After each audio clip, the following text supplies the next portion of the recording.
The Chicago Bulls have now reportedly set their asking price for Lonzo Ball, but are they undervaluing talent yet again? We'll talk a little bit about that. And while the Chicago Bulls right now are the 9th seed in the Eastern Conference, can they stay ahead of the pace as teams like Detroit and the Philadelphia 76ers are improving? We're going to talk about all that plus more on today's Locked On Bulls.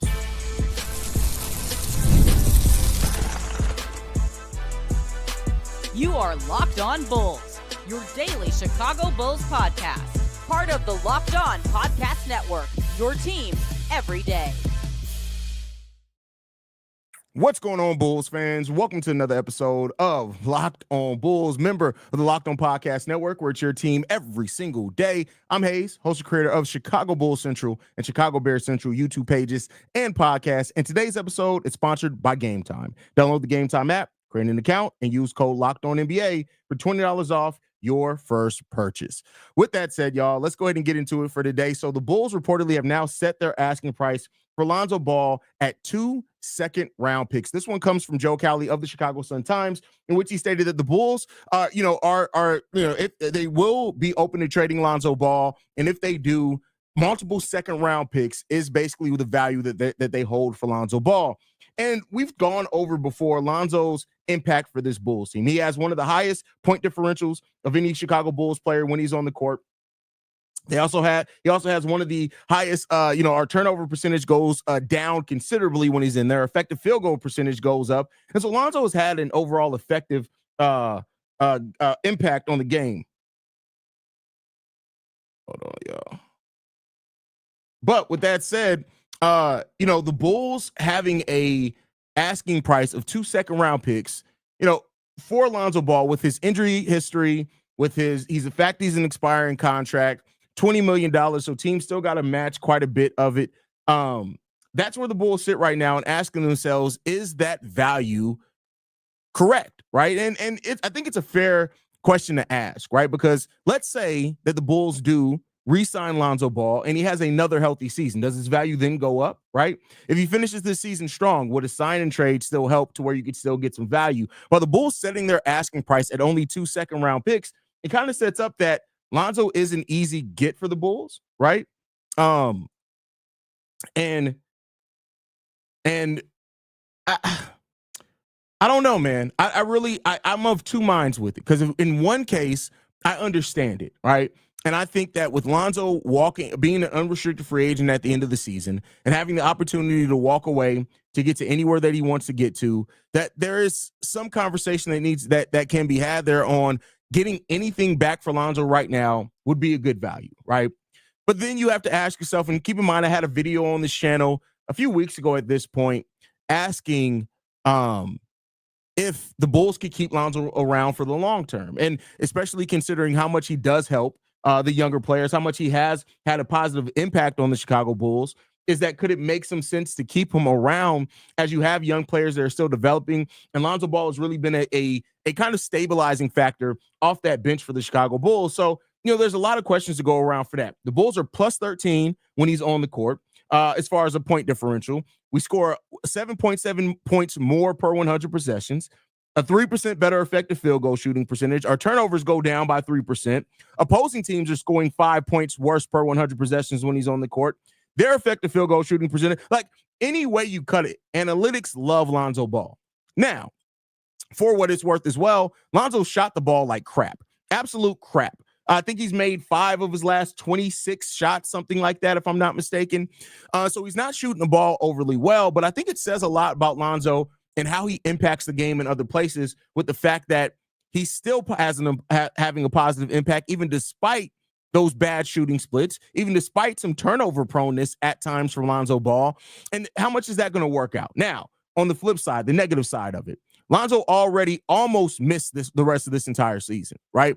Had Lonzo not been in tune with his body, had he tried to play through a wrist injury or anything like that, that grade 2 sprain that he had could have easily turned into a grade 3 sprain, and then it would have needed surgery and the season would have been done. So that is kind of always in the back of the Bulls' minds, as well as that Lonzo is always one injury away from being out for the rest of the year. I know technically you could say that about any player, but when you look at the Lonzo's history there, it's not just the knee, right? Yes, he has a completely reconstructed a cadaver meniscus in his knee, and so because of that, yeah, you would like to think that some things could get fixed there, and maybe that knee isn't going to be as chronic going forward. But that's experimental. We don't know the long-term effects yet because he's the first one to make a comeback on that. On top of that, it's not like it's just been knee injuries that have hurt Lonzo Ball or caused Lonzo Ball to miss a lot of time. So you factor all that in, the Bulls are playing some risk versus reward here with Lonzo. And it's something that, again, as this team keeps trying to find its direction, I think things would be made more clear once we kind of know exactly what this team is doing. But it does have a little bit of feel of maybe some desperation to a degree. And I think that that's true of all the Bulls moves. I feel like with where the Bulls have been over the last few years, every move is going to have a little bit of feel of desperation on it. I just think that that's just realistically what's going to happen. But to have two second-round picks, multiple second-round picks is the way that it was worded. If the Bulls are able to get If the Bulls are waiting to get multiple second round picks for Lonzo, it just could speak to the fact that they are trying to stack the deck with as many assets as they can. And we'll see what happens with that one. See what happens there. But what it comes down to, we'll see. I think now that the Bulls have done a pretty good job, we kind of know what the asking price of all their players are, right? Zach LaVine, they want a young player and a first-round pick, some expiring salary. Vooch, they want a first-round pick. Joe Cowley also said that they're willing to settle for multiple second-rounders for Vooch as well, and multiple second-rounders for Lonzo Ball.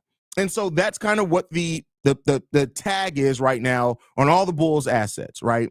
And it could come away with this, like, we'll see what happens. But I don't know, man. I think ultimately at this point, like, I still lean towards I'm doubtful anything gets done.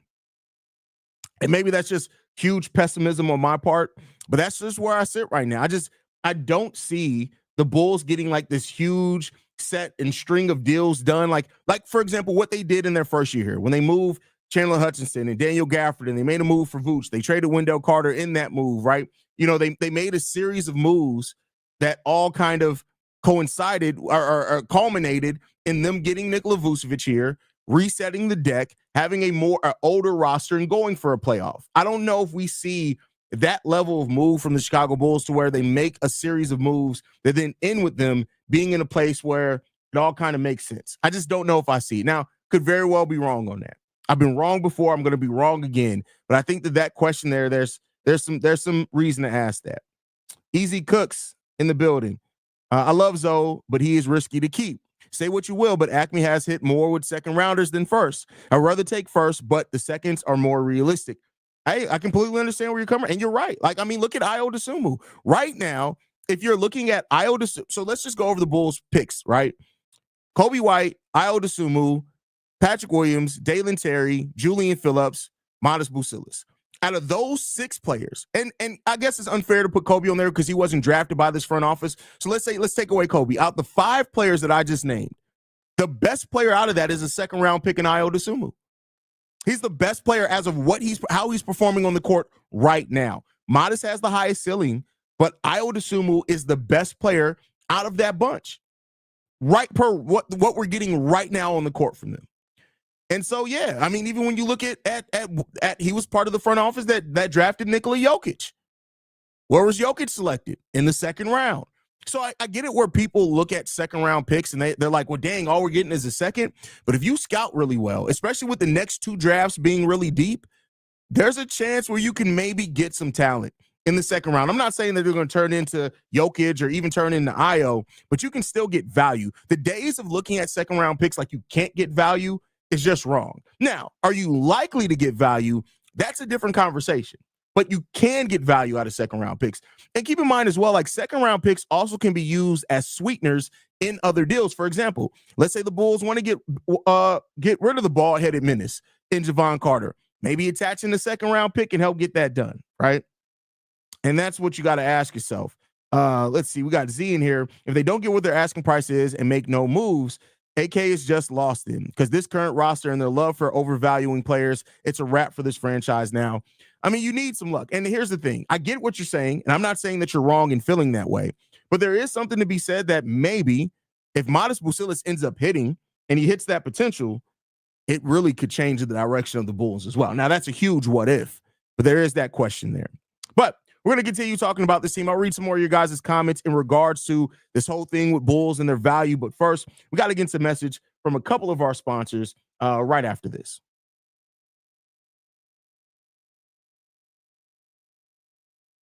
All right, Bulls fans, the holidays are the perfect time to make memories. There's no better way to bring people together than at live events. Whether it's a big game, a concert, or comedy show, Game Time makes it easier than ever to find great tickets at amazing prices. With their new feature Game Time Picks, you can skip the endless scrolling and get right to the best deals on incredible seats. It's all about saving you time and money while finding the perfect tickets. Plus, you can use the super deal option to score top-notch seats at unbeatable prices.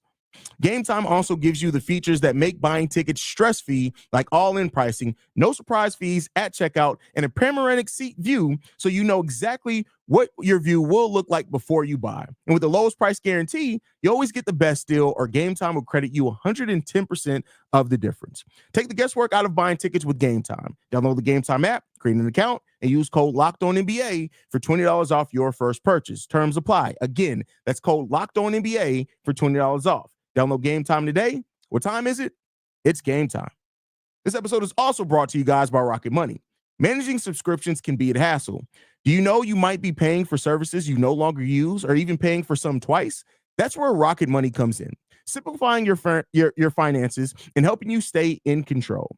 Rocket Money is a personal finance app that tracks and cancels unwanted subscriptions, monitors your spending, and even negotiates to lower your bills.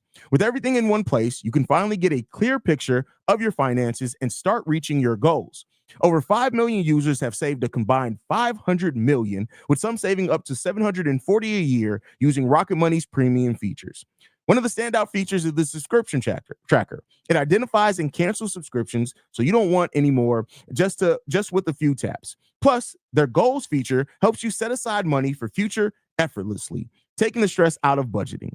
Take charge of your finances today with Rocket Money. Cancel unwanted subscriptions and start saving. Go to rocketmoney.com/locked-on. That's rocketmoney.com/locked-on. rocketmoney.com/locked-on. More Locked On Bulls coming up next.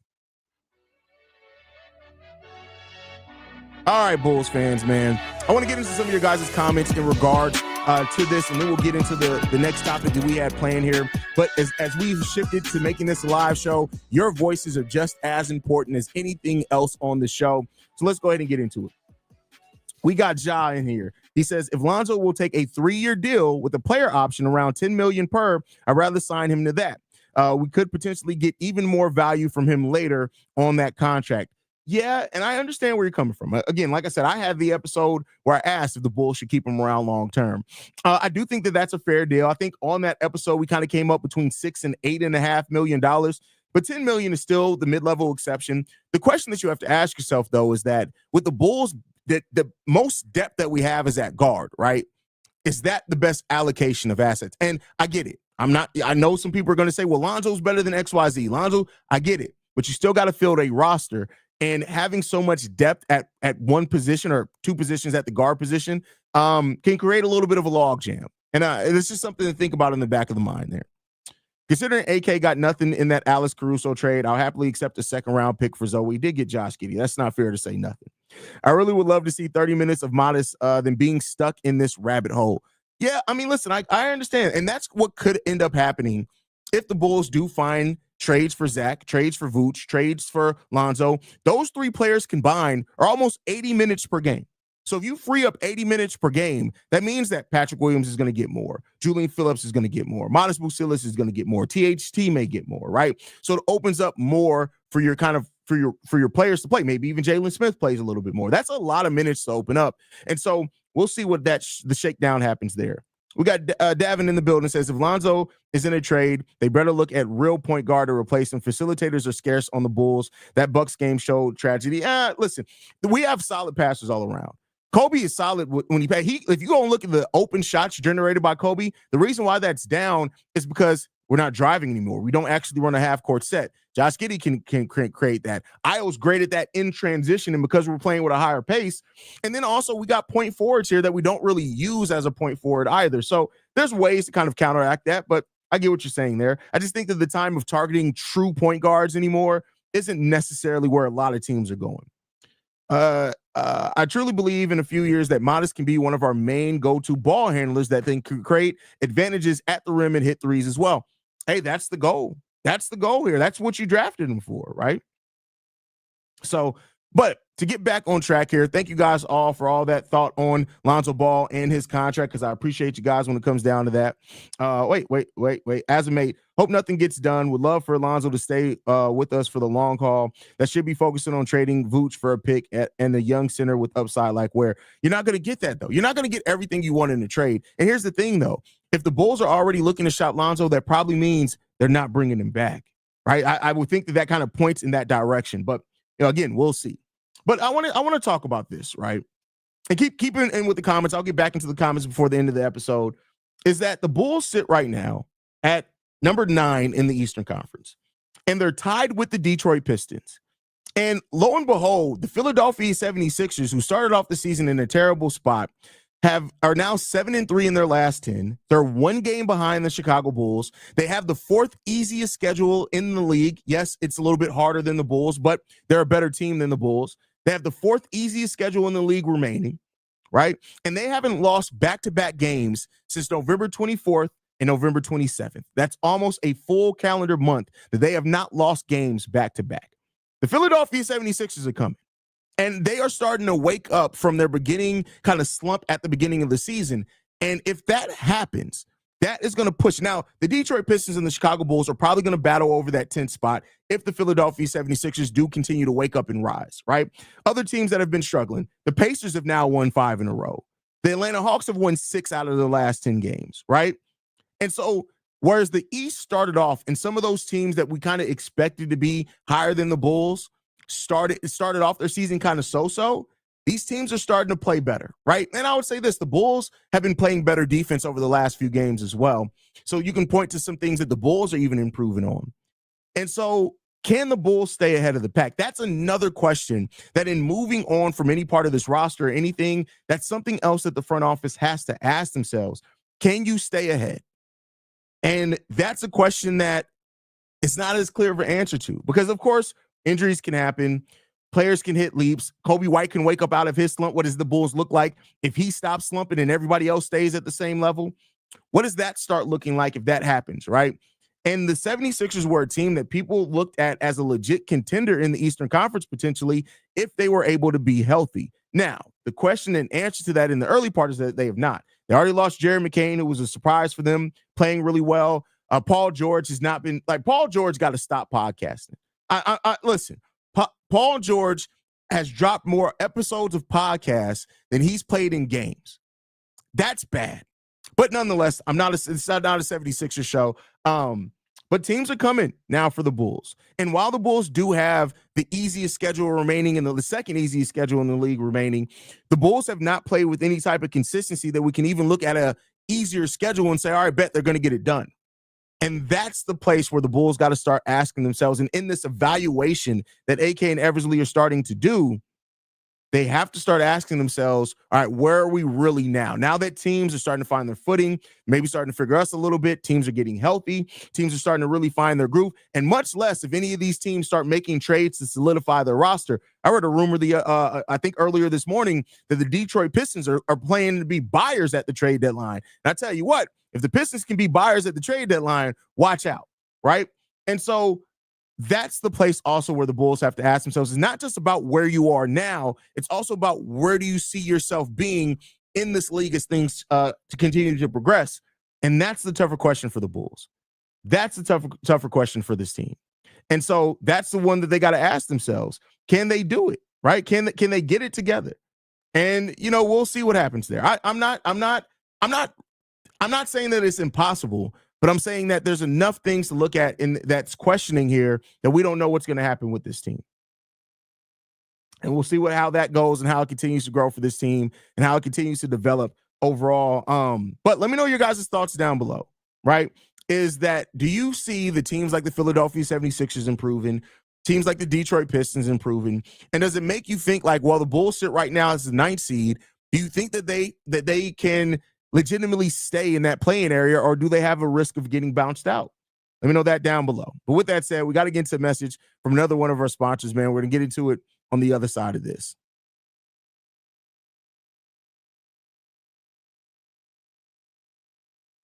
All right, Bulls fans, I got to talk to you guys about another one of our sponsors, and that is Robinhood. With Robinhood Gold, you don't need a silver spoon to eat up the financial favors of the 1%. Robinhood Gold allows others to get the rates and perks usually reserved for the high society. Now, the resourceful individual with Robinhood Gold can earn the very liberal rate of 4.25% APY on uninvested cash and be rewarded with a handsome 3% retirement boost on their IRA contributions. Robinhood Gold provides the privileges of the high net worth for any net worth. These generous benefits are now available for only $5 a month. The new gold standard is here with Robinhood Gold. Sign up at robinhoodgold.com. Terms apply. For product-specific disclosures, visit robinhood.com/gold. Investing involves risk. Rate may change. Gold membership is offered by Robinhood Gold, LLC. More Locked On Bulls coming up next. All right, Bulls fans, before we get up out of here, man, I want to talk about a real quick update before the game going down today. And it's not injuries, right? Which is a good thing. No injuries. That's good. That's good. That's great, right? We love no injuries. But it seems like there is a illness, and a lot of Bulls players are starting to get sick. Right now, there is a bug going around the Chicago Bulls locker room. Lonzo Ball has been ruled out today with an illness. Modest Vucevic is listed as questionable with that same illness. Ayo Dosunmu is listed as questionable with that illness. Josh Giddey is listed as questionable with that illness. So it seems like there's a bug going through the Chicago Bulls locker room. Let's hope that it's not what should not be named, right? I don't know if YouTube's still penalizing channels that say the name of the pandemic that we all dealt with. But it seems like right now there is a bug going through the Chicago Bulls locker room. And why this is important to watch, right, and monitor, because this can get worse. And as that happens, of course, you could call up some G League players. We could call up EJ Liddell, DJ Stewart, right? We could call up some of those guys, Adama Sanogo, if needed. But the fact that there's already 4 players right now dealing with that, there's a pretty big sign that it could get worse before it gets better, right? And that's typically how these things go. Now, we'll see if it ends up going that way. Maybe it's a 24-hour bug. Maybe they all went out to eat to the same place. Maybe they all ate the same person. I had to remember where I was. So, you got to stop. You can't share everything as teammates. Some things you don't share as teammates is all I'm saying. That's all I'm saying. Some teammates are a little too close. You can't share everything as teammates. But with that said, so it's just something to keep watching out for, right? And the Bulls play the Hawks tonight, and they're already going to be without Lonzo. Josh Giddey still dealing with his ankle sprain. Now he's sick on top of that. I wouldn't be surprised if he doesn't play. And Modest Vucevic, who's been averaging almost 18 minutes per game over the month of December for the Chicago Bulls, like, he's starting to become a key part of the Bulls rotation. Now, he hasn't shot well the last few games. We got to get Modest Vucevic to start shooting a little bit better.